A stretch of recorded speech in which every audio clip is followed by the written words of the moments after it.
કરીશ કે અહીંયા આવશે અને એમના હૃદયના ઉદ્ગારો વ્યક્ત કરશે.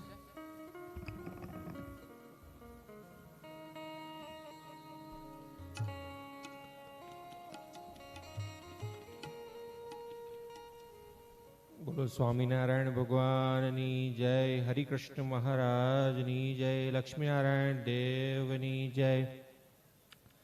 બધાને મારા જય સ્વામિનારાયણ. હું પોતે લંડનમાં પોલિટિશિયન છું અને 35 વર્ષથી મારું કુટુંબ અન્ય સ્વામિનારાયણ સંસ્થામાં જોડાયેલું હતું, જે અસલ સ્વામિનારાયણ સંસ્થા છે જ નહીં. અને એની અંદર હું મોટો થયેલો છું.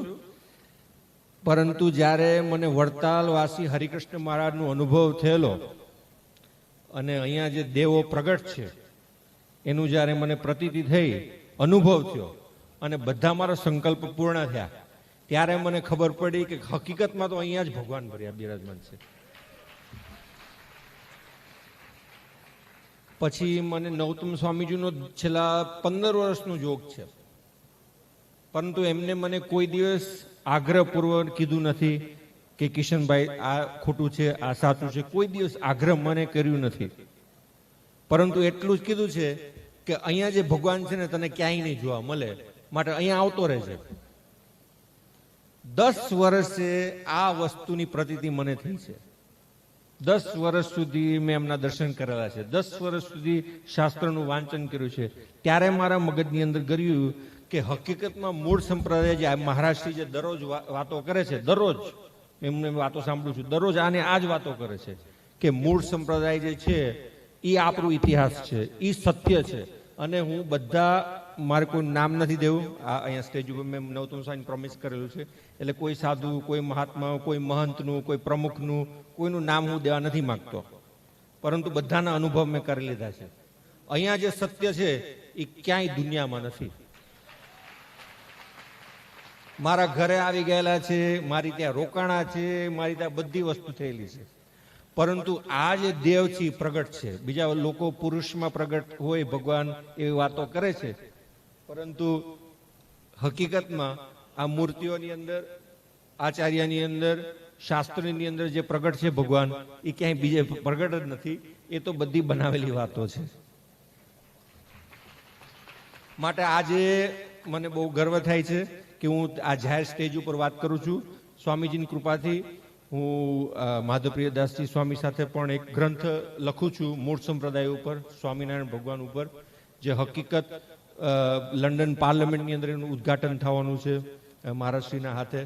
એટલે મારું તો અંતરની ભાવના તમને અહીંયા હું રજૂઆત કરવા માંગુ છું. બોલવાનો તો માંગતો, પણ બોલાઈ ગયું, સ્વામી માફ કરજો. બિકોઝ આ રિયલી હૃદય વાત કરું છું. પોલિટિક્સ સાઇડ, પોલિટિક્સ તો બધું રબીશ છે. આ તો અંતર મારું જીવનું કલ્યાણ કરવા માટે હું અહીંયા આવ્યો છું. અને અહીંયા પોલિટિશિયન તરીકે નથી આવ્યો, સત્સંગી તરીકે આવ્યો છું. માટે આ મહારાજશ્રી દરરોજ આ વાતો કરે છે, એનું કારણ છે બિકોઝ એ આજે આ વાત નહીં કરે તો આપણા છોકરાઓ તો બીજી બાજુ જતા રહેશે. રિયલ હકીકત વસ્તુ છે. અહીંયા સાચા સંતો બેઠા છે, ત્યાં નથી બેઠા. આ સમજવા જેવી વાત છે. તમે જ્યાં ભલે રાઝમેટાઝ, મોટા મોટા મંદિરો, ફાયરવર્ક્સ, બધા શો બધા દેખાતો હોય, આઈમેક્સના શો, પણ એ તો બધે કરે છે. બોલિવૂડમાં કરે છે, તો બધા ત્યાં વર્ગી જવાના છે, બધા ત્યાં વયા જવાના છે.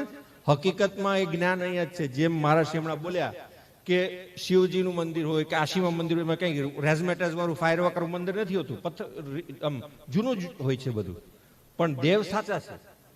જ્યારે તમને એ વાત પ્રતીતિ થાય છે ત્યારે તમને ખબર પડે છે કે રિયલ અસલ વસ્તુ તો અહીંયા છે. અને જ્યારે સમજાય છે ત્યારે ભગવાન અક્ષરધામમાં લઈ જશે. જો બીજા અન્ય સંસ્થાઓમાં લોકો જોડાયેલા હોય છે, એ લોકો પણ અહીંયા જો ભગવાન આગળ રિયલી સાફ દિલથી આવશે ને, તો ભગવાન એને પણ પ્રેરણા કરશે, એટલું હું માનું છું. માટે સ્વામીજી, થેન્ક યુ, તમારો ઘણો આભાર. તમે મને કોઈ દિવસ આગ્રહ કરી નથી આ વસ્તુની અંદર.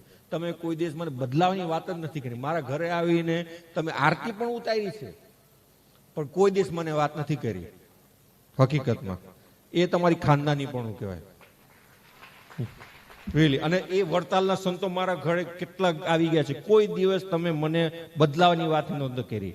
પણ ન્યા તમારા લોકોનું કોઈ દિવસ સારું બોલાવવામાં આવતું નથી. બસ હવે હું નહીં બોલું, સોરી, માફ કરજો. ચલો રાજી રહેજો બધા. અને ખરેખર સ્વામી મારા ઘરે પ્રતિષ્ઠા કરવા માટે મહારાષ્ટ્રથી તમારે આવવું પડશે હો, સવારમાં. મેં કીધું હું તેડાવીશ તમને. ચલો રાજી રહેજો બધા. અને કંઈ બોલાઈ ગયું વધારે તો ખરેખર માફ કરજો. દંડવત પ્રણામ. જય સ્વામી નારાયણ.